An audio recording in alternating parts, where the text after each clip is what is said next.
Olá, seja bem-vindo.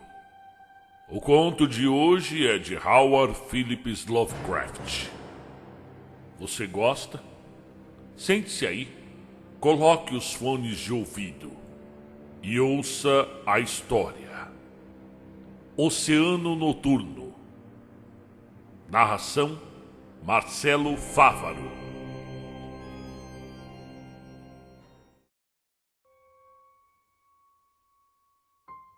Eu não fui à praia de Elston só pelo prazer de sol e mar, mas para recuperar uma mente cansada. Considerando que não conheci ninguém na pequena cidade, que só prospera com a chegada dos veranistas em férias e fica deserta durante a maior parte do ano. Parecia garantido eu não ser perturbado. Isso me agradou porque eu não queria ver algo além da arrebentação das ondas e da extensão da praia durante a minha estada temporária. Meu longo trabalho de veraneio terminou quando deixei a cidade e o grande desenho mural inspirado nela entrara no concurso. Levei o ano todo para terminar a pintura. Quando limpei a última escova, não mais relutava cuidar da saúde e dormir um pouco. Realmente, durante a semana na praia só me lembrava de vez em quando do trabalho, cujo êxito há pouco parecia essencial. Ali, não havia mais a velha preocupação com a complexidade de miríades de matizes e ornamentos, nem a desconfiança quanto a minha habilidade em interpretar a imagem mental, a transformando por minha própria habilidade com o jogo de contraste no rascunho cuidadoso de um esboço. Mas o que depois me aconteceu na orla deserta só pode ter brotado numa constituição mental inquieta pelo medo e pela desconfiança. Porque eu sempre fui investigador, sonhador e perspicaz em perscrutar e imaginar. E quem pode dizer que uma natureza assim não abre latentes olhos, os olhos sensitivos a ignotos mundos e leis naturais? Agora, estou tentando contar o que vi. Estou consciente de 1000 limitações alienantes, coisas sentidas pela visão interior, como as visões flamejantes que vêm quando vagamos na vacuidade do sono. Nos são mais vívidas e significativas do que quando as tentamos associar à realidade. Tente transcrever um sonho e ele se desbotará. A tinta a qual escrevemos parece diluir a base de realidade e por isso não conseguimos delinear a incrível lembrança. É como se nossos egos, separados dos laços objetivos do cotidiano, se divertissem com as emoções aprisionadas que são apressadamente abafadas quando as traduzimos. Em sonhos e visões consistem as maiores criações humanas, pois dependem da linha ou da matriz. Cenas esquecidas e terras mais obscuras que o mundo dourado infantil pululam na mente dormente, reinando até o despertar os derrotar. Entre eles, algo pode ser atingido para a glória e satisfação dos nossos próprios desejos. Algumas imagens de beleza acentuada, suspeitadas, mas ainda veladas, que nos são como o graal à mentalidade mística do mundo medieval. Amoldar estas coisas na roda da arte, buscar algum troféu desbotado daquele reino intangível de sombra e de afanidade, requer tanta habilidade quanto a memória. Embora os sonhos estejam em todos nós, algumas mãos podem pegar essas asas de mariposa sem rasgar. Habilidade que esta narrativa não tem. Se eu tivesse, revelaria os eventos indicados que percebi vagamente, como quem perscruta num reino de penumbra e silhuetas fugazes de movimento oculto.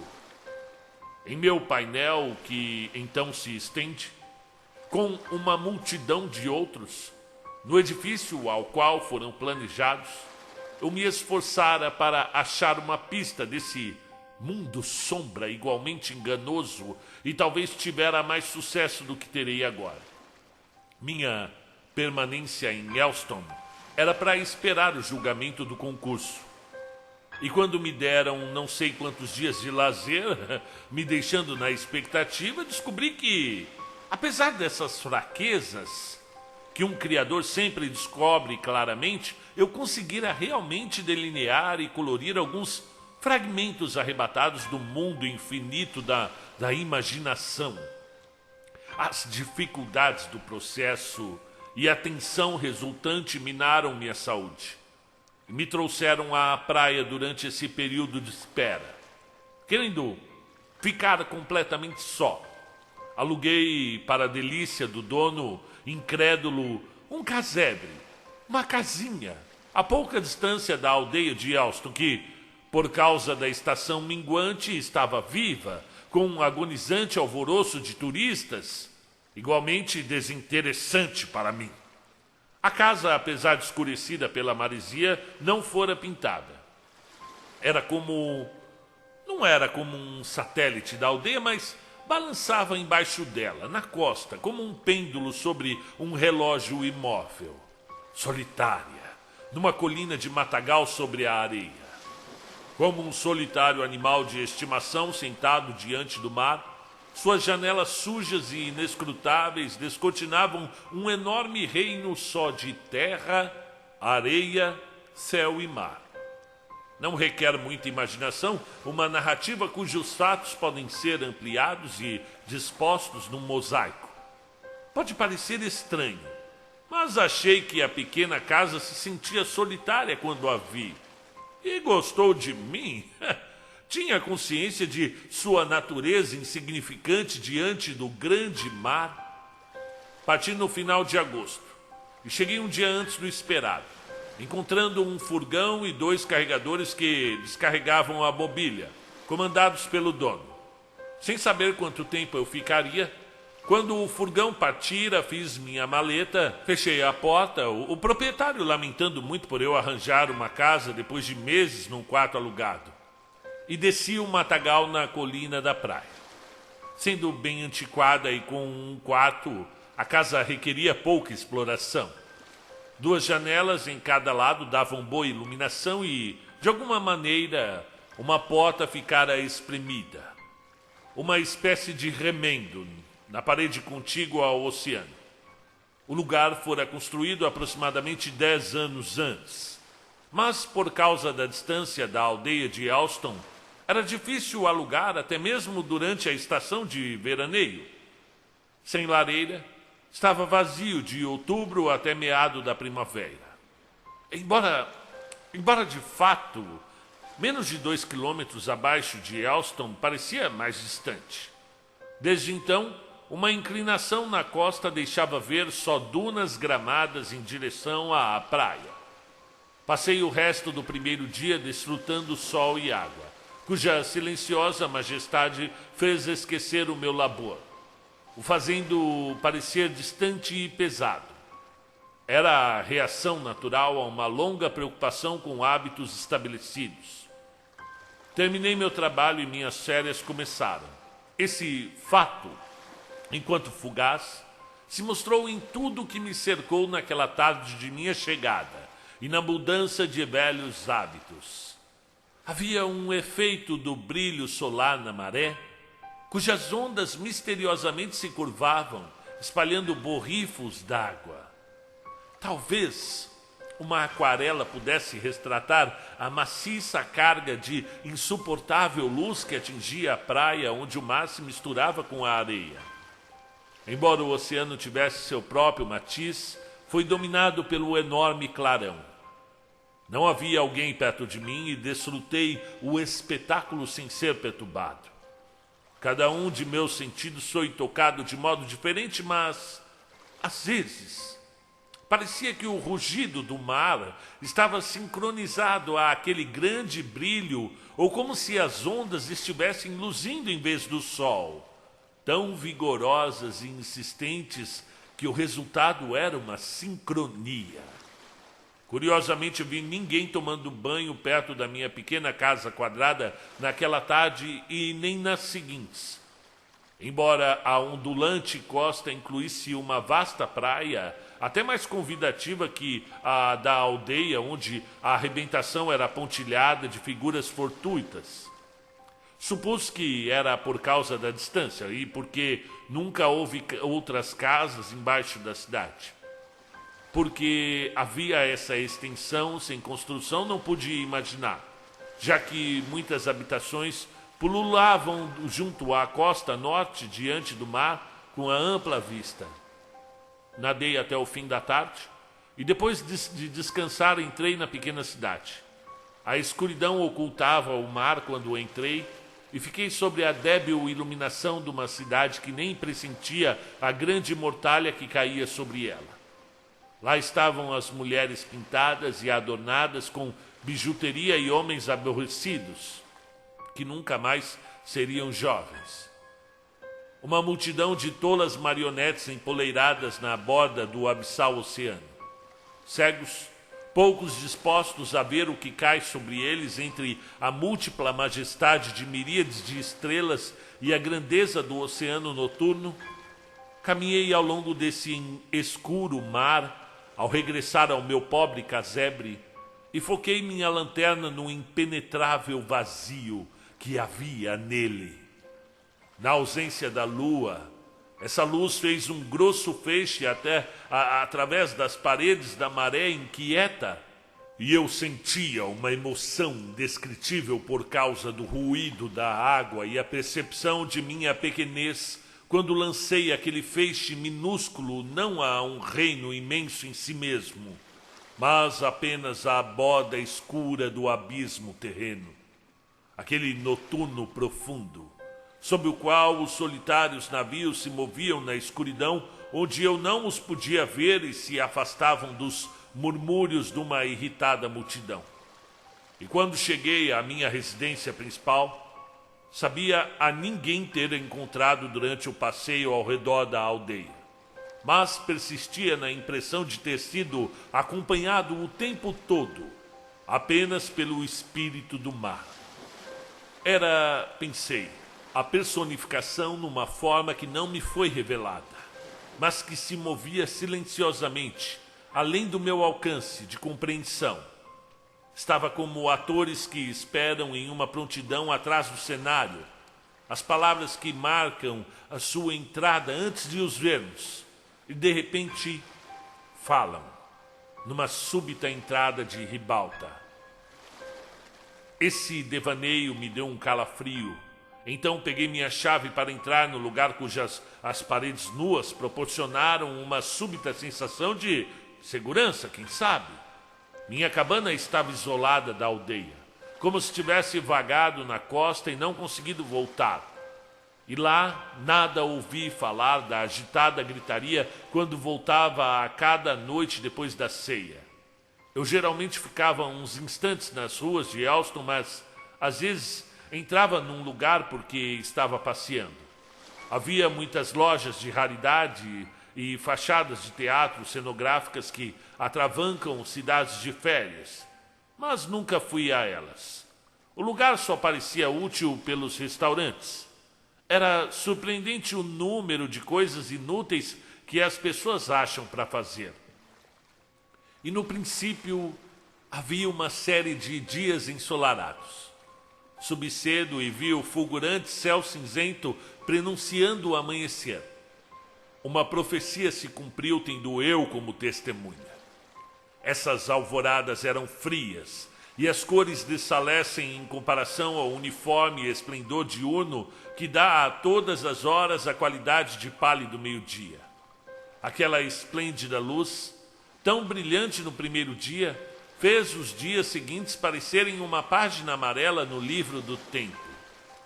Eu notei que muitas das pessoas da praia estavam descontentes com o sol irregular, enquanto era isso o que eu queria. Eu queria isso. Depois de cinzentos meses de labuta intelectual, a letargia induzida por uma vida física numa região governada pelas coisas simples como o vento, a luz e a água, teve um efeito instantâneo em mim. Ansioso em continuar o processo de cura, gastei todo o meu tempo ao ar livre, ao sol. Isso me induziu a um estado imediatamente impassível e submisso que me deu um sentimento de segurança contra a noite voraz. Com a escuridão, como ela é análoga à morte, a claridade se associa à vitalidade.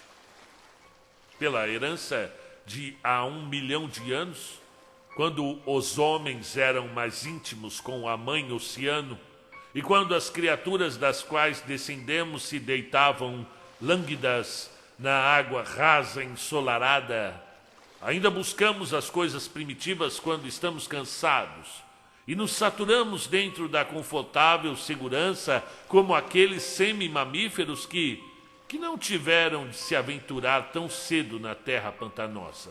A monotonia das ondas sossegou e não tive ocupação além de testemunhar miríades de caprichos do oceano. Uma mudança incessante na cor e matiz da água, numa mutação contínua com as sutis expressões sociais de uma pessoa. E percebia isso através de sentidos supranormais. Quando o mar está revolto, lembrando antigos navios planando sobre o abismo, vem silenciosamente a nosso coração a saudade do desvanecido horizonte. Mas quando esquece, também esquecemos. Mesmo conhecendo sua vida, sempre tem que manter um jeito estranho, como se algo muito grande para ter forma estivesse espreitando no universo ao qual ele é uma porta. O oceano matutino brilha com uma névoa refletida sobre de nuvem branco-azulada e espuma diamantina em expansão, e tem os olhos de quem pondera sobre coisas estranhas. Em sua complexa textura, onde corre uma miríade de peixes coloridos, sustenta uma grande e preguiçosa entidade, que logo surgirá nos veneráveis abismos imemoriais e percorrerá toda a terra. Eu fiquei contente durante os muitos dias por ter escolhido a casa deserta que jazia sentada como uma pequena besta nesses arredondados penhascos de areia. Entre as diversões agradavelmente sem objetivo nutridas por tal vida, fui seguindo a extremidade da maré a longa distância, onde as ondas deixaram uma umidade, um esboço irregular que tem bordas com espuma evanescente. Às vezes achava curiosos pedaços de concha no lixo errante do mar. Havia um surpreendente lote de escombro na costa ondulante diante do meu casebre, e achei que correntes cujos cursos divergem da praia da aldeia devem alcançar aquele ponto. E de qualquer modo, meus bolsos, quando tinham geralmente guardavam um estoque de lixo. A maioria joguei fora 1 ou 2 horas depois de recolher e queria saber por que o guardara. Porém, uma vez achei um ossículo cuja natureza não pude identificar, mas que não pertencia a um peixe, e o guardei junto a uma grande conta de metal cujo minucioso desenho entalhado era bastante incomum, que descrevia algo pisciforme contra um fundo moldado de alga que, em vez dos desenhos florais e geométricos habituais, ainda claramente legíveis apesar de anos de uso sendo lançada na arrebentação. Considerando que nunca vi algo assim, julguei que representava um pouco da moda, agora esquecida, de um ano antes, em Elston, onde semelhante moda passageira era comum. E eu fiquei lá, talvez uma semana, quando o clima começou a sofrer mudança gradual.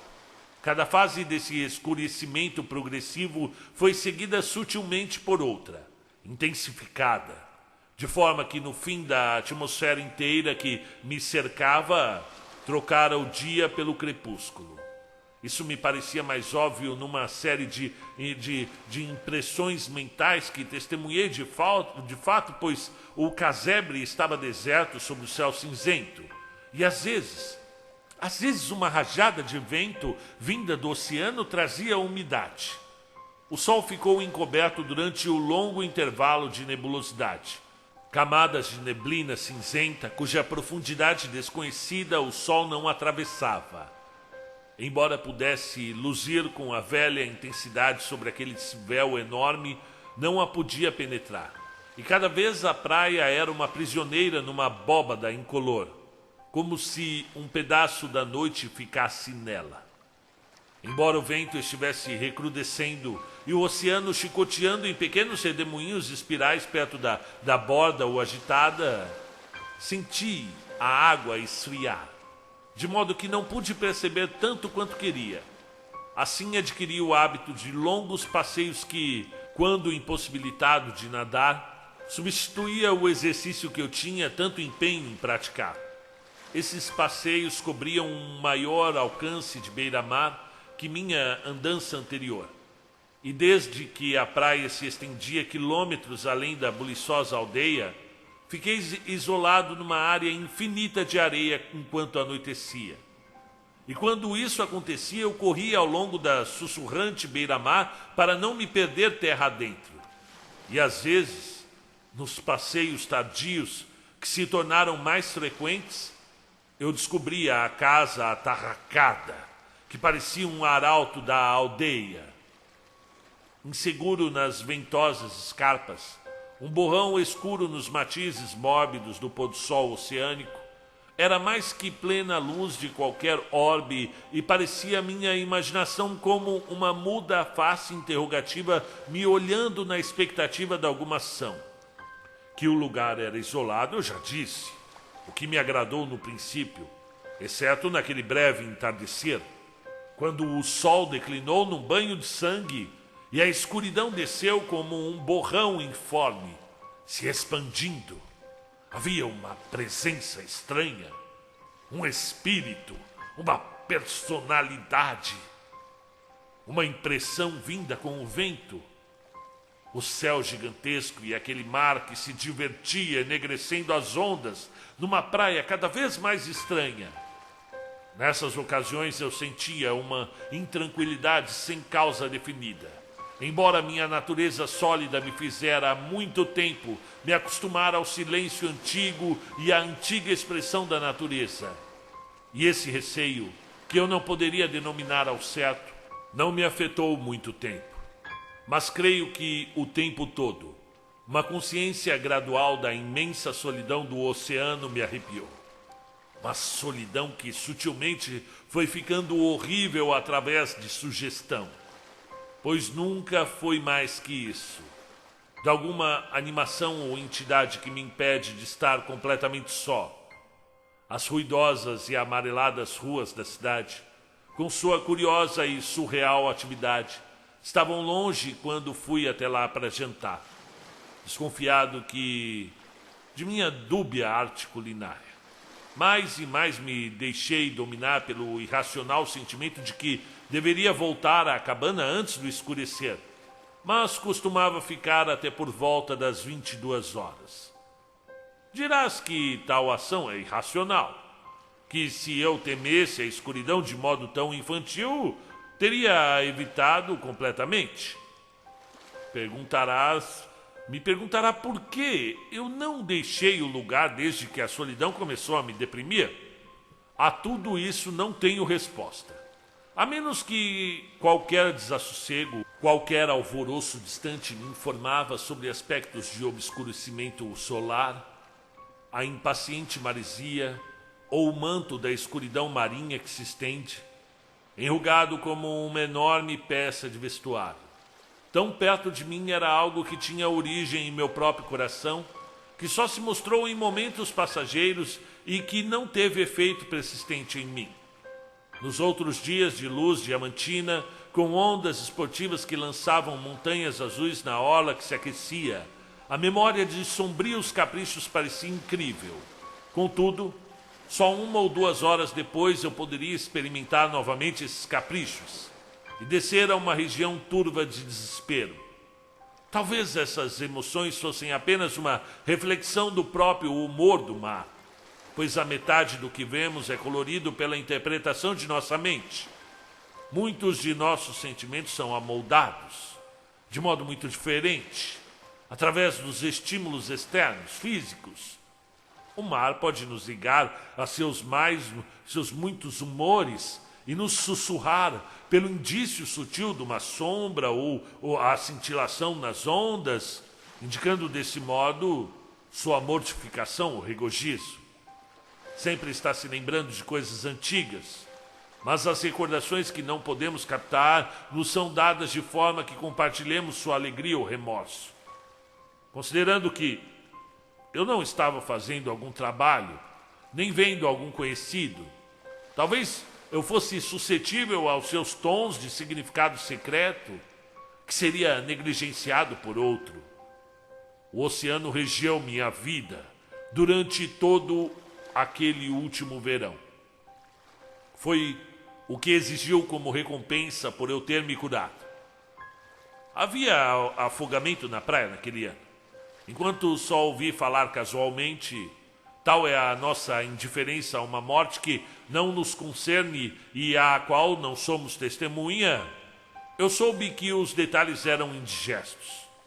Os que morreram, alguns nadadores de habilidade além da média, às vezes eram achados após muitos dias, e a hedionda vingança abismal flagelara os corpos putrefatos. Era como se o mar os tivesse arrastado a um covil abismal e os ruminado na escuridão até que, satisfeito, os deixasse flutuar à praia num horrível estado. Ninguém parecia saber a causa das mortes. A frequência alarmou os receosos, pois a ressaca de Elston estava fraca e se ficou sabendo não haver tubarão. Eu não soube se os corpos mostraram marca de ataque. Mas o medo de uma morte que se move entre as ondas e ataca as pessoas solitárias no escuro é algo que os homens conhecem e temem. Tem de achar logo uma razão para tais mortes, mesmo não havendo tubarão. Desde que os tubarões eram a única suspeita e eu não soube de um caso confirmado, os nadadores que continuaram durante o resto da estação estavam em guarda contra as marés traiçoeiras e em vez de contra algum animal marinho. Realmente o outono não acabara muito, e algumas pessoas usaram isso como pretexto para deixar o mar onde os homens foram pegos pela morte e ficaram na segurança da terra firme, mesmo onde nem se pode ouvir o oceano. Assim agosto terminou, e eu estivera na praia muitos dias. Houve uma ameaça de tempestade desde o 4º dia do novo mês, e no 6º, quando parti para um passeio no vento úmido, havia uma massa de nuvem informe, incolor e opressiva sobre o encapelado mar plúmbeo. O movimento do vento, sem rumo, mas agitado, dava uma sensação de vivacidade próxima, uma sugestão de vida nos elementos da tempestade próxima. Almocei em Elston, e quando o céu parecia a tampa de um grande porta-joia, me aventurei longe, abaixo da praia, longe da cidade, e onde minha casa já se perdera de vista.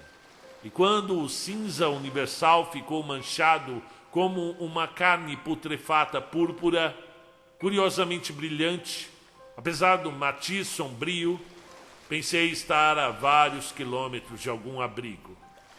Porém, isso não parecia muito importante. Apesar do céu escuro, com o brilho e o desconhecido prodígio, eu estava numa estranha disposição que flamejava num corpo adulto, repentinamente alerta e sensível ao esboço de formas e significados antes ofuscados. Vagamente me veio uma lembrança sugerida pela semelhança da cena que eu imaginara quando li uma história na infância.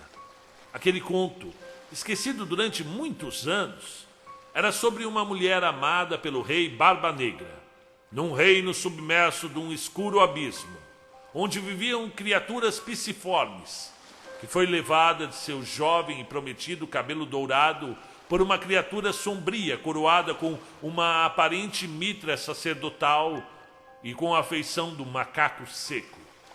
O que ficou de lado na minha imaginação era a imagem de precipícios submersos contra o preto e branco daquele reino sem céu.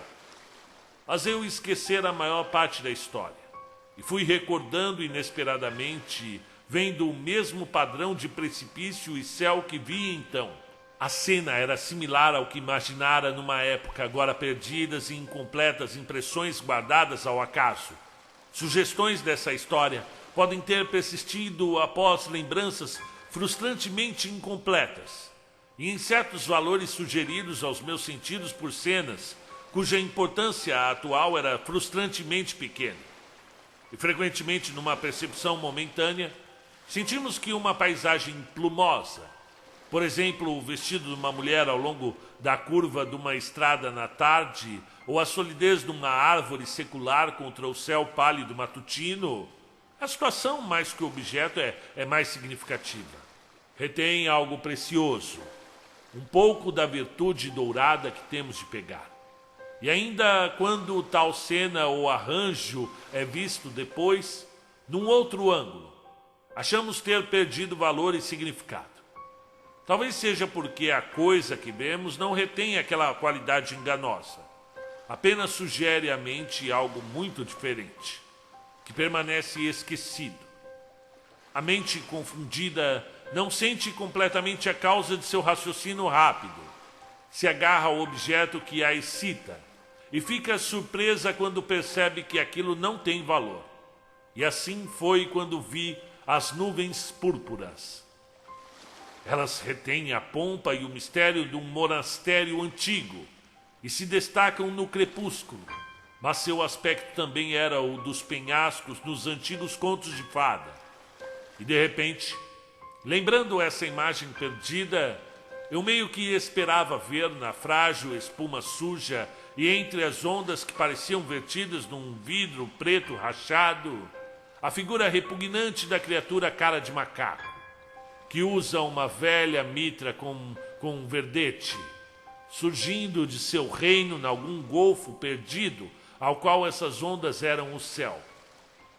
Eu não vi criatura nenhuma imaginária, mas o vento frio mudou de direção e cortou o céu como uma faca enferrujada, estendida na melancólica união de nuvem e água, apenas um objeto cinzento, como um pedaço de madeira flutuante, vagamente lançado na espuma, um tanto ao longe.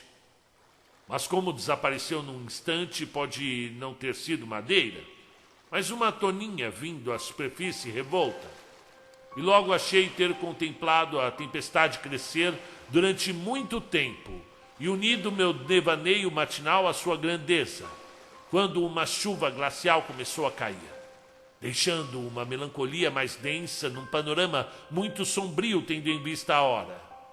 Apressando-me ao longo da areia cinzenta, sentia o impacto de gotas frias nas costas, e logo minha roupa estava empapada. No princípio eu correra, fugindo das gotas incolores cujo padrão se manteve ao longo da praia, durante muito tempo num céu encoberto.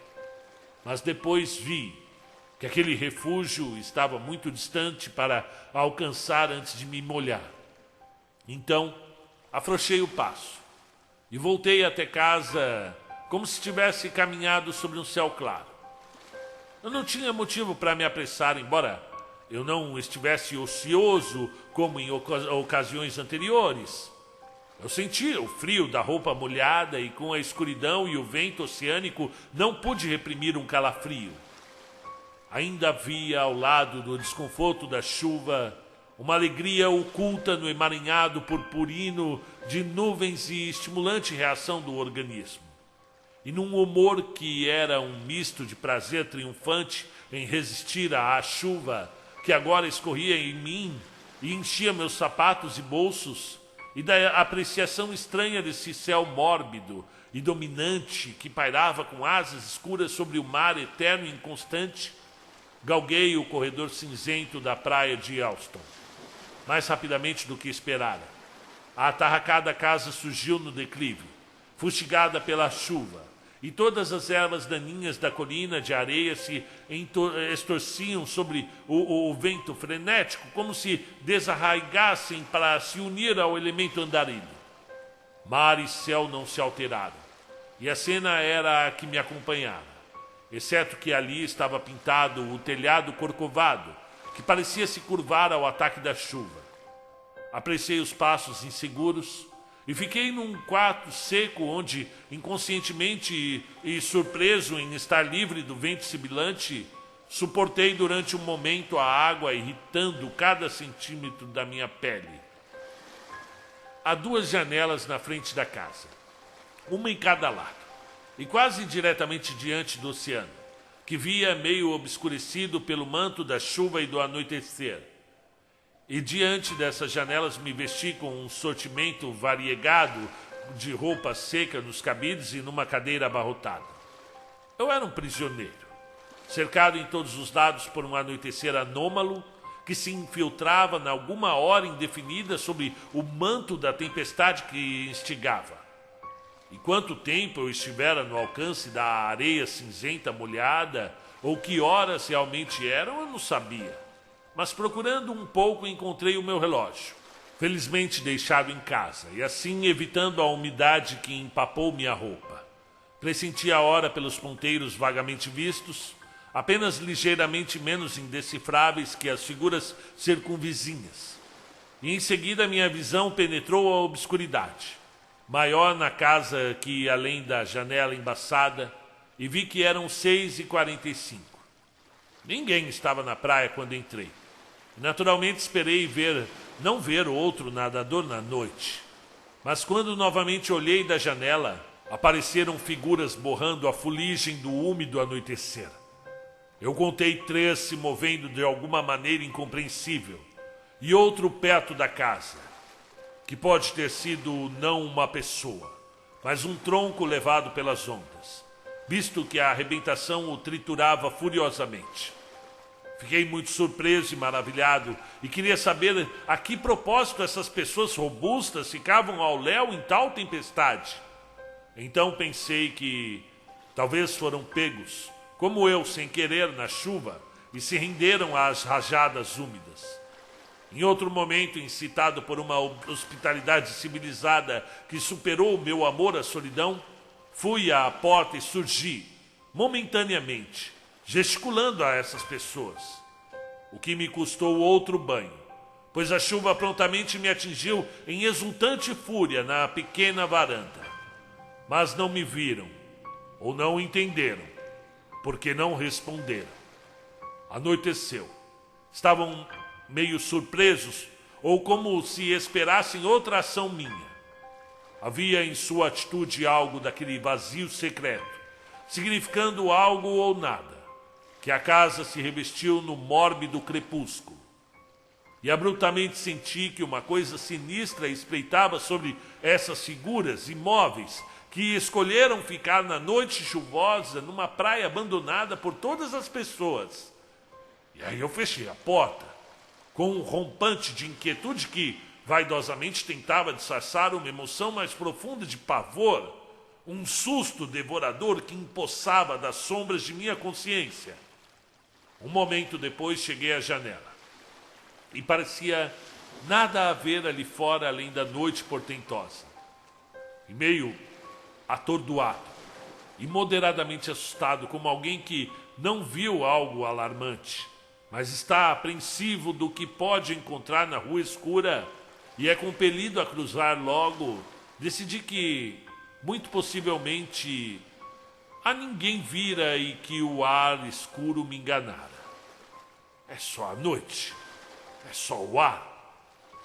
A aura de isolamento sobre o lugar aumentou naquela noite fria, mas fora do panorama, em direção ao norte da praia, uma centena de casas acendiam na escuridão chuvosa, e sua turbidez clara e amarela sobre ruas de vidro polido, como olho de boi refletido numa oleosa poça da floresta. Ainda porque não os podia ver nem localizar em tempo ruim, sendo que não tinha carro e nem outro modo de deixar o plano casebre, exceto entrando na tenebrosa escuridão, percebi de repente estar em todo caso sozinho, com o tenebroso mar que subia e descia, invisível, incógnito na névoa, e a voz do mar se tornara um gemido rouco, como alguém ferido que recua sofregamente antes de subir. Espantei a escuridão como uma lâmpada a óleo, pois a treva rastejou em minhas janelas, se sentou e prescrutou vagamente dos cantos, como um animal paciente, e preparei minha comida porque não queria ir à aldeia. A hora parecia inacreditavelmente avançada. Entretanto, não eram 9 horas quando fui para a cama. A escuridão viera cedo, furtivamente, e ao longo do restante de minha permanência evasivamente me demorava sobre cada cena e ação que via. Algo estava sereno noite afora, algo sempre indefinido, me dando uma sensação latente, de modo que parecia uma besta que espera o sussurro momentâneo de um inimigo. Ventou durante horas e jatos de aguaceiro fustigaram indefinitivamente as desgastadas paredes que me protegiam. E durante um momento de calmaria, quando ouvi o mar murmurar e podia adivinhar aquelas grandes ondas informes se empurrarem no ganido pálido do vento, arremessando a praia num borrifo salgado, ainda na mesma monotonia dos elementos inquietos, achei uma nota letárgica, um som que me seduziu, depois de um tempo, num sono cinzento e pálido como a noite. O mar continuou seu monólogo furioso, e o vento sua impertinência. Mas estavam isolados pela parede da inconsciência, e durante instantes o oceano noturno foi expulso de uma mente adormecida. Amanhã trouxe um sol esmaecido, que os homens verão quando a terra for atingida, se o homem permanecer. Um sol mais débil que quando encoberto. Um céu moribundo. Eco lânguido de sua antiga imagem. Febo se esforçava em perfurar as nuvens esfarrapadas e confusas quando despertei. Em momentos que parecia banhado em ouro no interior noroeste da casa. Noutros minguando até só uma bola luminosa, como um incrível brinquedo esquecido no gramado celestial. E depois de um tempo, a chuva cadente, que deve ter continuado ao longo da noite anterior, continuou banhando esses vestígios de nuvem purpúrea que eram como os penhascos oceânicos tirados de um antigo conto de fada. Confundindo o sol poente com o nascente, aquele dia se fundiu ao anterior, como se a tempestade intervinente não introduzisse uma longa escuridão no mundo, mas inchasse e baixasse uma longa tarde. Ganhando impulso, o sol furtivo mostrou toda a sua força, dispersando a antiga névoa, agora rajada como uma janela embaçada, e a dominou.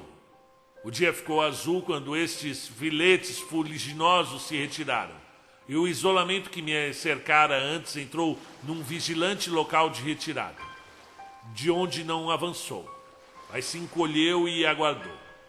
O sol voltou ao seu antigo brilho, e o velho resplendor nas ondas, cujas alegres formas azuis se reuniram naquela costa antes da criação, e se regozijou não ter visto quando a humanidade foi esquecida no sepulcro do tempo. Influenciado por essas débeis garantias, como quem acredita no sorriso de amizade de um inimigo, abri minha porta. Quando se escancarou uma mancha negra, eclodiu em luz e vi a praia lavada, sem rastro, como se nenhuma pegada antes da minha tivesse se impresso na areia lisa. Com um rápido recobrar do ânimo seguinte a um período de inquieta depressão, senti uma dócil adaptação e desânimo, que minha própria memória foi lavada, excluindo toda desconfiança e vestígio de afetação como medo existencial, da mesma maneira que a sujeira da margem sucumbe à maré cheia e é levada a perder de vista. Havia um odor de grama salobra molhada, como as páginas mofadas de um livro, chegado com um doce odor nascido da quente luz solar em prados campestres, que suportei como uma estimulante bebida, se infiltrando e formigando nas veias, como se me permitissem algo de sua natureza impalpável, e me fazia flutuar, atordoado na brisa incerta. E, conspirando com essas coisas, o sol continuou caindo em mim, como a chuva de ontem, num feixe incessante de dardos luminosos, como se também quisesse esconder isso, suspeitando a presença abismal que se movia além da minha visão e só denunciava por um negligente sussurro, no limite de minha consciência, ou pelo aspecto de vagas figuras que vigiam um oceano vazio. Aquele sol, uma feroz bola solitária no remoinho aquático da imensidão, era como uma horda de mariposas douradas, contra a minha face virada para cima. Um graal branco, borbulhante de fogo divino e incompreensível. Fez-me reter 1000 miragens prometidas onde uma era concebida. Ao sol, pareciam realmente domínios seguros e extravagantes onde, se eu soubesse o caminho, poderia vagar nessa estranha exultação. E tais coisas surgem de nossa própria natureza, pois a vida nunca cedeu, um instante, seus segredos, e isso só está em nossa interpretação de suas sugeridas imagens que podemos achar êxtase ou estupidez, de acordo com o humor induzido. Ainda sempre e novamente, temos de sucumbir às suas decepções, acreditando durante um momento que dessa vez podemos encontrar a alegria negada, e assim a fresca doçura do vento, numa manhã seguinte à treva encantada, cuja maldade me deu mais intranquilidade que qualquer ameaça ao meu corpo. Só me sussurrou sobre mistérios antigos relacionados à terra e sobre prazeres aos quais era o ladrão, porque eu sentia que poderia experimentar só uma parte deles. O sol, o vento, aquele odor que os atingia, me falavam de festas divinas cujos sentidos são 1 milhão de vezes mais pungentes que o homem, e cujas alegrias são 1 milhão de vezes mais sutis e prolongadas. Essas coisas indicaram e poderiam ser minhas se eu me entregasse completamente ao seu brilhante e ardiloso poder e sol. O sol, um Deus descendo com sua nua carne celestial, um desconhecido forno todo-poderoso no qual nenhum olho poderia fitar. Parecia quase sagrado no brilho de minhas agudas emoções. A atroadora luz etérea que emanava algo, era algo que todos nós devíamos adorar, abismados. O arredio leopardo, em seu inferno verde, deve ter parado um instante para refletir os raios difusos nas folhas e todas as coisas nutridas pelo sol devem ter apreciado sua mensagem luminosa em tal dia, pois quando está ausente, na longínqua eternidade, o mundo estará perdido e na treva contra um irrestrito vazio, e naquela manhã na qual compartilhei o fogo da vida, e em cujo breve momento de prazer estava protegido daqueles anos vorazes, estava acenando a coisas estranhas, cujos esquivos nomes jamais podem ser descritos. Enquanto caminhava a aldeia, admirado de como pôde se manter fustigada pela chuva torrencial, vi, ofuscado num reflexo de umidade iluminada pelo sol, que refletia nela como numa vindima madura, um pequeno objeto como uma mão, uns 6 metros adiante de mim, tocado pela espuma abundante. O choque e o desgosto me surpreenderam quando vi que realmente era um pedaço de carne podre. Isso superou minha nova satisfação e gerou uma chocante suspeita de que poderia ser realmente uma mão. Certamente nenhum peixe ou parte poderia ter aquela aparência, pois pensei ter visto dedos pastosos grudados em putrefação. Virei a coisa com o pé, não querendo tocar o objeto tão sujo, que grudou no couro do sapato, como se agarrado com força da corrupção. A coisa, quase toda deformada, se parecia muito com o que eu temia que fosse. Por isso a empurrei com uma força a uma onda bravia que a fez perder de vista, com um entusiasmo incomum naqueles revoltos recantos do mar. E talvez eu devesse ter informado meu achado, mas sua natureza era muito confusa para uma simples investigação. Considerando que fora comido em parte por alguma monstruosidade oceânica, não pensei ser identificável o bastante para evidenciar uma desconhecida, mas possível tragédia. Os numerosos afogamentos entraram em minha mente, como também outras coisas doentias, algumas das quais permaneceram como possibilidade. E qualquer fragmento levado pela tempestade, seja de peixe ou de algum animal semelhante ao homem, nunca falei sobre isso.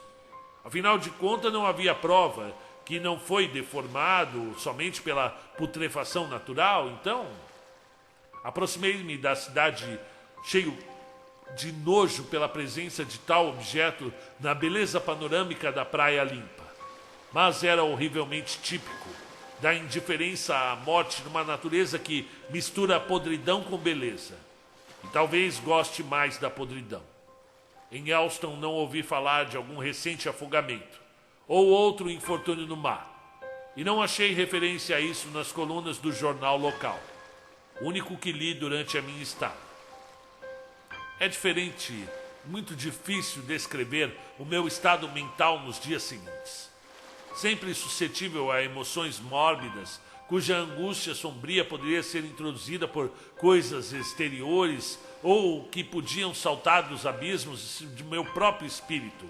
E então fui tomado por um sentimento que não era medo, nem desprezo, ou qualquer coisa semelhante, mas era a mais simples percepção da abominação e a sordidez subjacente da vida.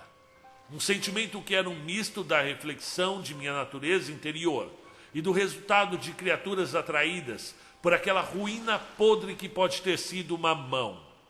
E nesses dias, minha mente era uma terra de precipícios sombrios e figuras movediças na escuridão, como o reino antigo e insuspeito que os contos de fada me faziam lembrar.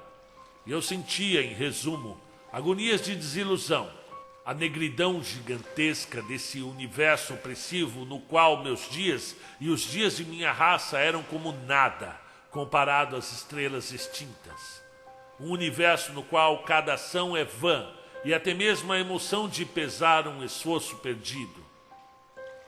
Passei horas tentando recuperar a saúde. A satisfação e o bem-estar físico se converteram, como se os dias da semana anterior tivessem passado definitivamente, numa indolência como de um homem que já não se importa em viver. Fui engolfado por um medo comovente e letárgico, de alguma destruição inelutável que seria, eu sentia, o derradeiro ódio das estrelas vigilantes e das enormes ondas negras que esperavam esmagar meus ossos, a vingança de toda a indiferente e horrenda majestade do oceano noturno. Algo da treva e inquietude marinha invadira meu coração, de forma que vivi num tormento irracional e vegetativo, um tormento ainda mais agudo por causa da sutileza da sua origem e a estranha e preguiçosa qualidade de sua existência vampírica. Ante meus olhos se estendia a fantasmagoria das nuvens púrpuras, a estranha bugiganga prateada, a estagnada espuma cíclica, a solidão dessa casa descampada e o escárnio da cidade de fantoches. Não fui mais à aldeia, porque parecia apenas a caricatura de um ser vivo. Como minha própria alma, estive num mar envolvente e escuro, num mar mais e mais odioso. E entre essas imagens, corrompendo e ferindo, morava uma coisa cujos contornos humanos não deixava dúvida do que era. Estas sucintas palavras não conseguem expressar a horrenda solidão. Eu não fiz como queria porque estava encravado em meu coração. Se me insinuara dentro de mim e murmurara confidências terríveis e desconhecidas de eventos tão próximos. Não era uma loucura. Uma percepção muito clara e simples da treva, além desta delicada existência iluminada por um sol momentâneo não mais estável do que nós mesmos. Uma façanha fútil que poucos podem experimentar e nunca conseguem repetir com a mesma vivacidade. Um conhecimento que voltará enquanto eu tiver força, pelo qual lutarei enquanto eu puder, com todo o poder restante do meu espírito. Eu não poderia ganhar 1 centímetro de solo do universo hostil nem sustentar durante um instante o que a vida me confiou. Eu temia a morte enquanto vivia, oprimido por um medo sem nome mais, relutante em deixar a cena da evocação. Esperei um horror consumado se metamorfoseando na imensa região além das muralhas da consciência. Chegou o outono, e o que tirei do mar se perdeu de volta. Outono nas praias, um tempo sombrio. Não é marcado por alguma folha escarlate ou outro sinal costumeiro. Um mar assustador, imutável, mas que transforma o homem. E ali havia um só resfriamento da água, na qual eu já não queria entrar, seguido do escurecimento da mortalha celeste, como se uma imensidão de neves aguardasse para cair nas assustadoras ondas. Quando se começasse a cair, nunca cessaria, mas continuaria sob o sol branco, amarelo e carmesim, e sob aquele último pequeno rubi, que só se renderá à futilidade da noite. A água, antes amigável, balbuciou significativamente para mim, me mirando com um estranho olhar. Mas se a escuridão da cena era um reflexo de minha imaginação, ou se a obscuridade dentro de mim foi causada pelo que se estende ao longe, eu não sei dizer.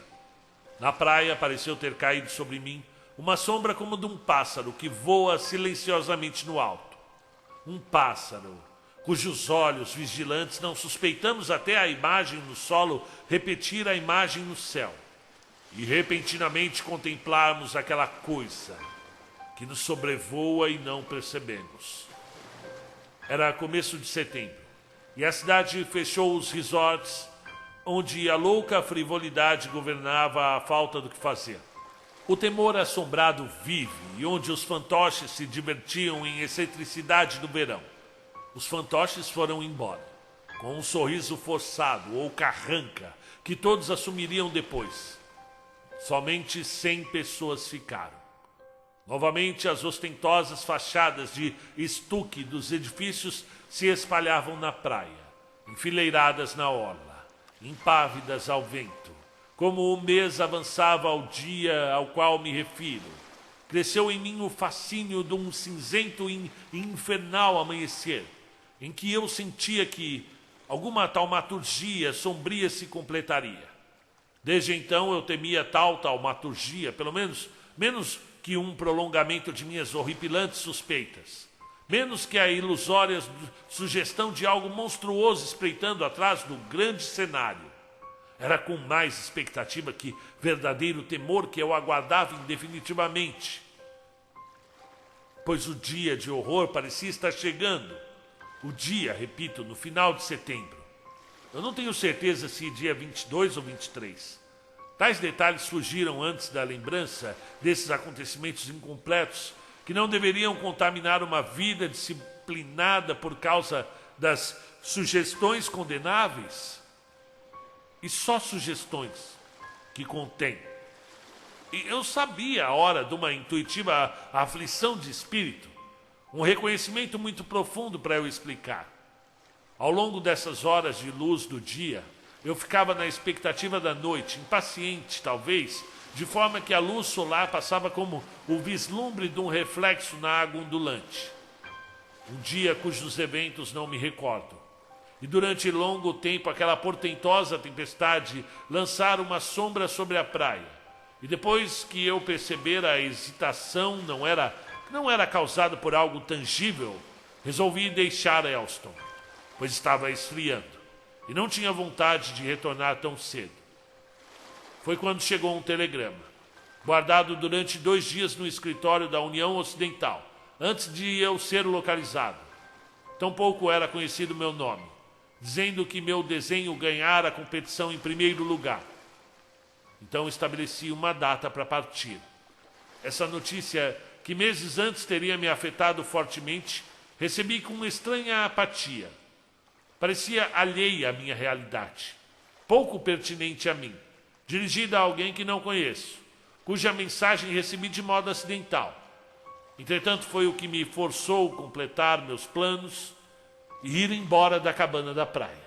Faltavam só 4 noites para terminar minha permanência quando aconteceu o último desses eventos, cujo significado se estende mais na impressão sombriamente sinistra que os cerca ante uma franca ameaça. A noite caíra sobre Alston e a costa, e uma pilha de pratos sujos atestava tanto a minha recente refeição quanto a minha inatividade.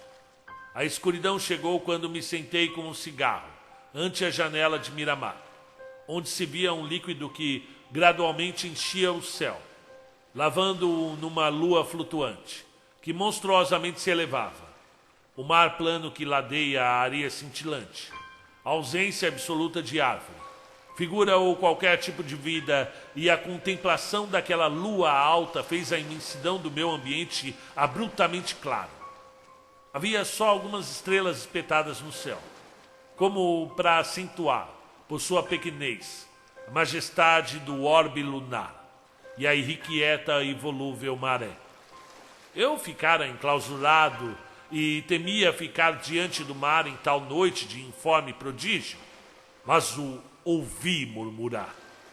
Eu ouvi o mar, segredos de uma incrível tradição, enfrentando o vento vindo de lugar nenhum, que tinha o fôlego de uma estranha palpitação vital. Sentia a incorporação de tudo e de tudo que eu suspeitei, agora ativo nos abismos do céu ou no mundo silencioso das ondas. Onde esse mistério virou um antigo pesadelo, eu não sei dizer, mas como quem se posta perto de um ser adormecido e sabe que despertará a qualquer momento. Eu me agachei à janela, segurando um cigarro quase no fim, contemplando o luar ascendente. E gradualmente cruzou aquela inesquecível paisagem um brilho que se intensificou com os lampejos do céu. E eu parecia cada vez mais ansioso em ver o que acontecia. As sombras escoavam desde a praia e eu sentia que todo o meu pensamento deveria se fixar nelas quando a suposta coisa chegasse. Onde algum deles permaneceu, restou negror e alvura. Até pedaços da escuridão se esparramaram sobre os brutais e brilhantes raios. O infindável quadro vivo do orbe lunar, agora morto, o que quer que lhe tenha passado, e frio como sepulcros inumanos, padece entre a ruína de séculos empoeirados, mais velho que os homens, e o mar, ativo talvez com alguma vida desconhecida, alguma sensibilidade proibida, confrontou-me com uma horrenda vivacidade. Cheguei à janela, em parte por causa de uma incitação interior, mas principalmente, creio, como um pretexto para desviar momentaneamente esse pensamento. Eu não ouvi o som enquanto a vidraça estava fechada. Minutos pareciam eternidade. Eu esperava, com o coração temeroso, a cena imóvel, algures, o sinal de alguma vida inefável. Fixei a luminária numa caixa no canto ocidental do quarto, mas a lua era mais luminosa, e seus raios azulados invadiram lugares onde a luz da lâmpada era lânguida. O antigo brilho da redonda e silenciosa orbe se estendia na praia como um leito preparado para os leões. E eu esperei, numa atormentada expectativa, duplamente aguçada pela demora em se concretizar e a incerteza de que a estranha conclusão acontecia. E fora da cabana, uma iluminação branca sugeria vagas formas espectrais, cujos irreais e fantasmagóricos movimentos pareciam escarnecer de alguma cegueira. Da mesma maneira que vozes desconhecidas escarneciam de minha escuta ansiosa. E durante muito tempo eu fiquei quieto, como se o tempo e o badalar do seu grande sino se calassem em sua insignificância, e nada havia que eu poderia temer. A lua cinzelada pelas sombras eram antinaturais em sua ausência de contorno e nada ocultou os meus olhos. A noite silenciosa. Eu sabia que, apesar da minha janela fechada, todas as estrelas eram um só lamento, escutando, fixas num céu de sombria majestade. E nenhum movimento meu ou palavra, pois poderia revelar o meu apuro ou o meu cérebro apavorado, encarnecendo de carne, que não ousou quebrar o silêncio após toda a tortura sofrida. Como aguardasse a morte, e confiante de que nada podia expulsar o perigo interior que confrontei, me abaixei. Fiquei abaixado, esquecendo um cigarro na mão. E o mundo silencioso cintilou além das sujas e baratas janelas.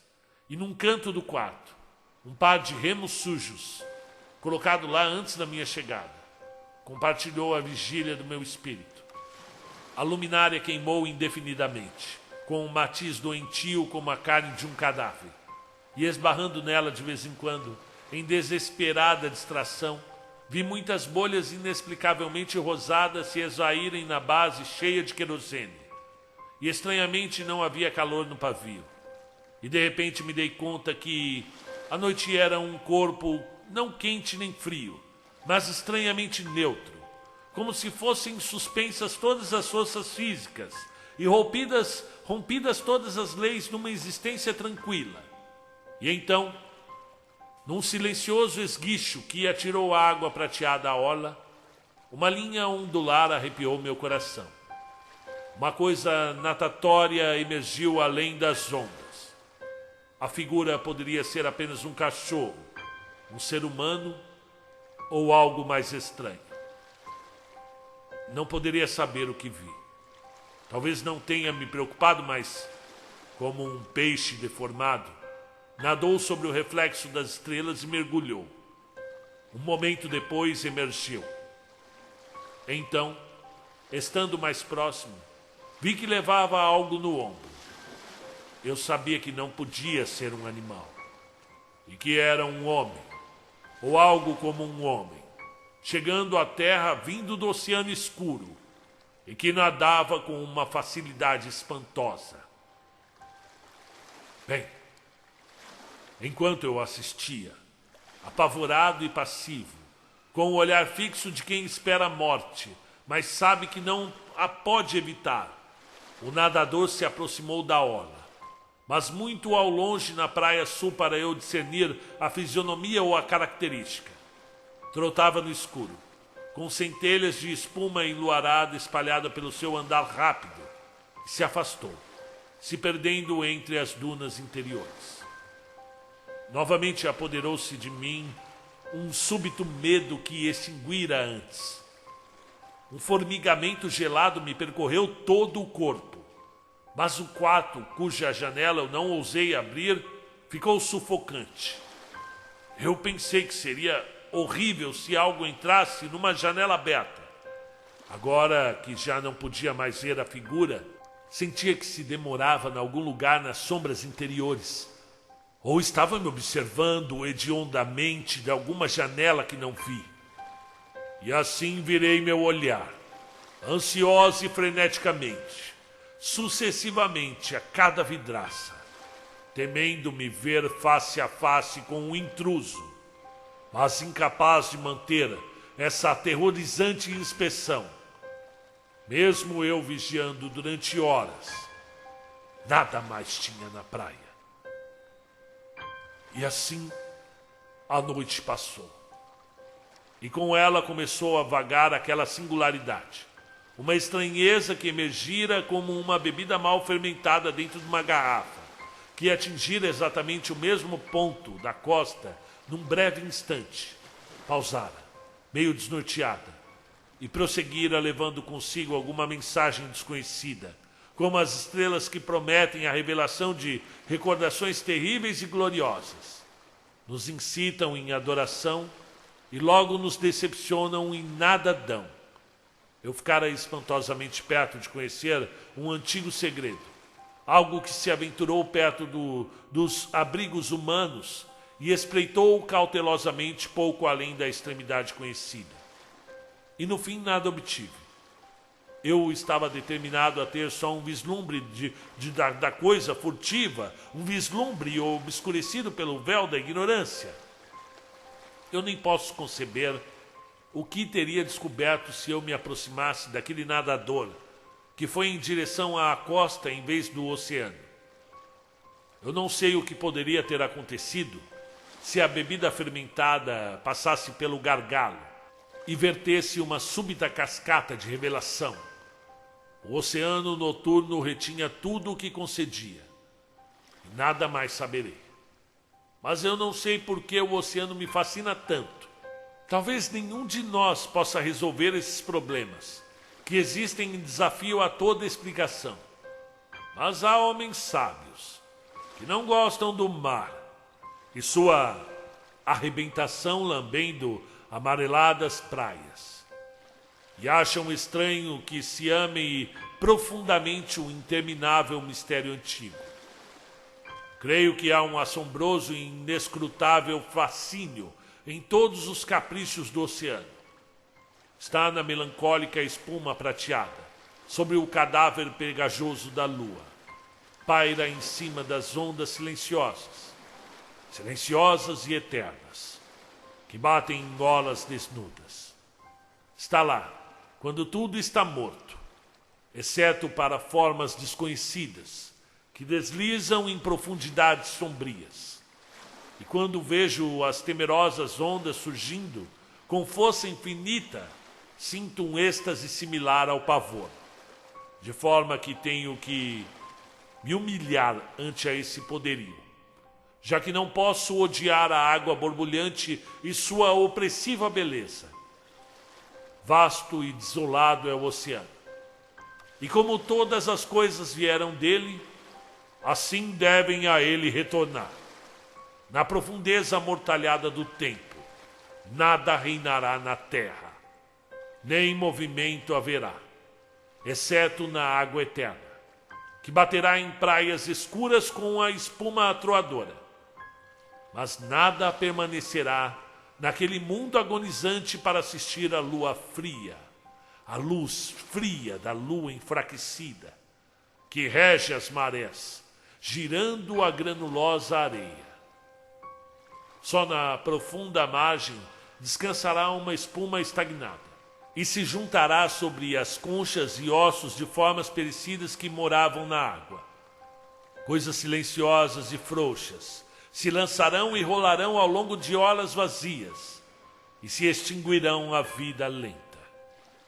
Então tudo ficará escuro para, afinal, até mesmo a branca lua deixar de se refletir naquelas ondas distantes. Nada permanecerá sobre ou sob a água sombria. E até o último milênio, além do perecimento de todas as outras coisas, o mar trovejará e se lançará ao longo da triste noite. Fim do conto. Muito bem, seja bem-vindo, meu nome é Marcelo Fávaro. Olá, como é que vai? Cara, esse é um dos melhores contos que eu li do Lovecraft aqui, pelo menos na minha percepção. Gente, que coisa incrível. Então, ó, o que eu ia pedir para vocês? Se inscrevam, gente. Principalmente vocês fãs do Lovecraft. É muito importante que vocês façam esse trabalho de inscrição no canal. Deixa aquele like para dar um salve, para dar uma revigorada no nosso canal. Ative o sininho que você sempre vai ser avisado quando tiver novas obras do Lovecraft e outros grandes do terror, do horror e da literatura em geral. O que eu posso falar aqui do conto? Gente, ó, primeiro, toda a ambientação é muito instigante e nos leva a várias lembranças que a gente tem durante a vida, principalmente quem já teve contato com o mar e até quem nunca conheceu o mar. Nós estamos num país imenso e a nossa audiência vem crescendo ao redor do mundo. Tem vários países aí que está uma grande audiência, está até no Iraque algumas pessoas nos ouvindo. Então, olha só, eu moro aqui em São Paulo e vez ou nunca eu sinto o que ele escreveu aqui. Ele fala que durante o mar ele tem uma herança sobre nós de milhões de anos, quando os homens eram mais íntimos com a mãe oceano, e quando as criaturas das quais descendemos se deitavam lânguidas na água rasa e ensolarada. E aí ele fala que, evidentemente, do processo de evolução da humanidade aí, a partir de outros animais que todos eles vieram da água, né? Isso que a gente aprendeu com o Charles Darwin lá, né? Então, eu achei incrível essa metáfora que ele faz de que ainda buscamos as coisas primitivas quando estamos cansados e nos saturamos dentro da confortável segurança como aqueles semi-mamíferos que não tiveram de se aventurar tão cedo na terra pantanosa. Então, o que ele está falando aqui? Quando a gente está cansado, quando a gente está saturado, o que a gente quer ver? Para onde que a gente quer ir? Quer ver o mar, quer ir para a praia. E isso, pelo menos aqui onde eu moro, é assim. Todo mundo fala, ai meu, não aguento mais. Pô, estou precisando de uma praia. Você está lá no escritório, aquele terror de trabalho, tal, sala de aula, 50 alunos, aquele calor sem ventilador. Você sai, encontra o professor no corredor e você fala, mano... Ou se você for de outro lugar do Brasil, velho... Preciso de uma praia, estou precisando sentar ali, colocar o cooler do lado. Quem gosta de um suquinho, toma um suquinho. Quem gosta de um coquetel, de uma cerveja... E ficar olhando para quem? Para a mãe, como ele chama aqui? A mãe oceano. Cara, isso me pegou de um jeito, né? E aí ele fala que pela herança que há 1 milhão de anos, quando os homens eram mais íntimos com a mãe oceano, né? Eu achei incrível. E teve uma parte que ele fala aqui também, quando o cinza universal ficou manchado como uma carne putrefata púrpura, curiosamente brilhante apesar do matiz sombrio. Pensei estar a vários quilômetros de algum abrigo. Cara, olha como ele descreveu o céu nublado. Para você que está aí querendo aprender a escrever, pega e leia. E vai anotando o uso de alguns escritores, o uso que eles fazem de metáforas para descrever ambientes, e principalmente adjetivos, né? O cinza universal ficou manchado como uma carne putrefata púrpura. Uma carne putrefata púrpura. Ele usou carne putrefata púrpura para descrever o céu enegrecendo ali, o final do dia, aquela coisa meio vermelha, aquele vermelho meio podre, né?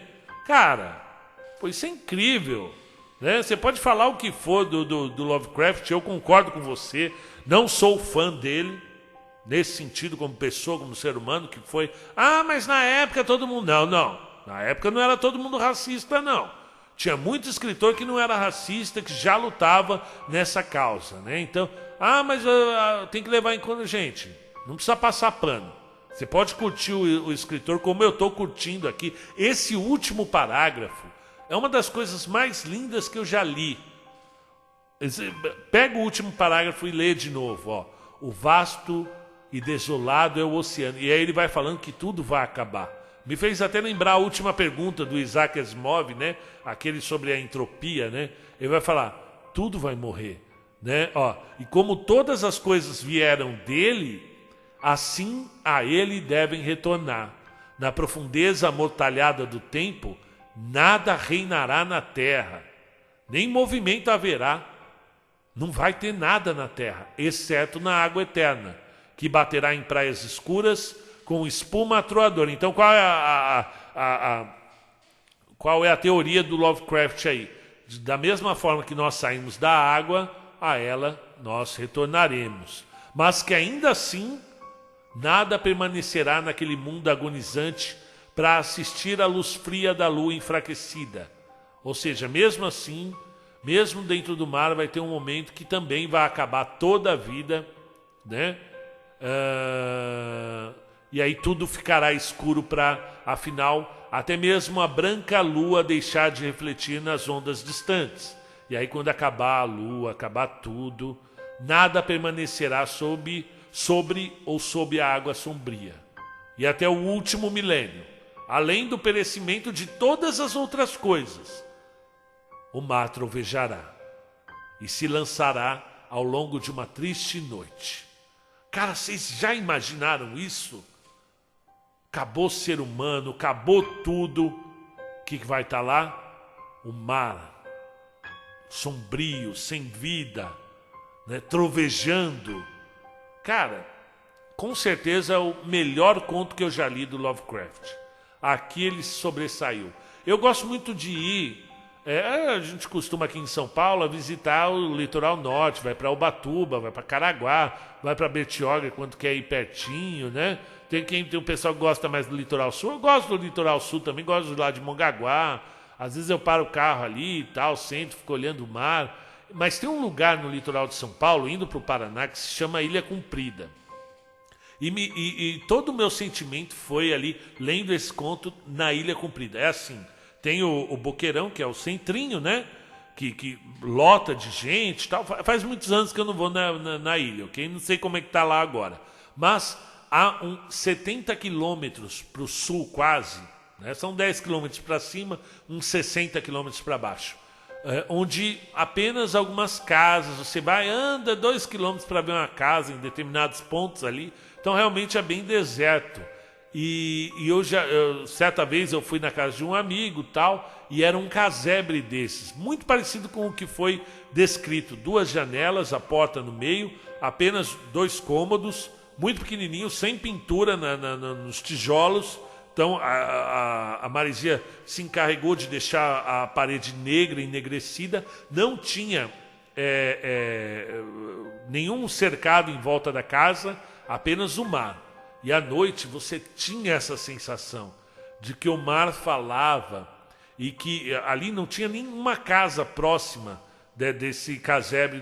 Esse meu amigo também arrumava cada lugar. E teve uma noite que a gente levou um outro amigo. Essa coisa de adolescente, né? A gente era meio moleque assim, ia para passar o ano novo lá nesses lugares assim.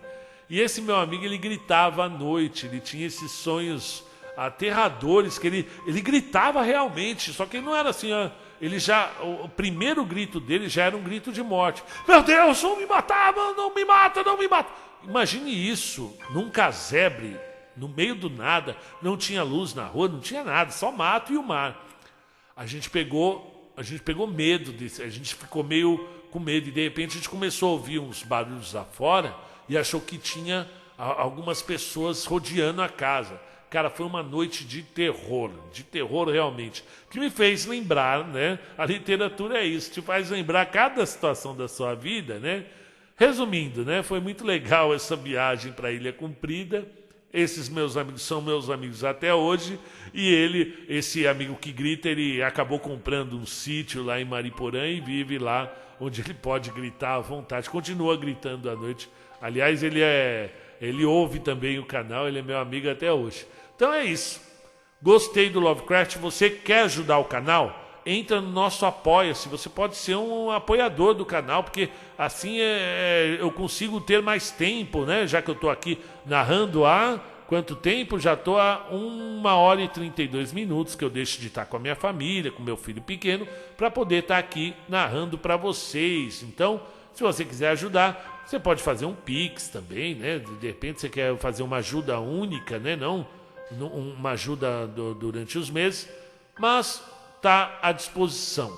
Um grande abraço a todos vocês e comentem aí o que vocês acharam e qual é a sua relação com o mar, ok? Até a próxima.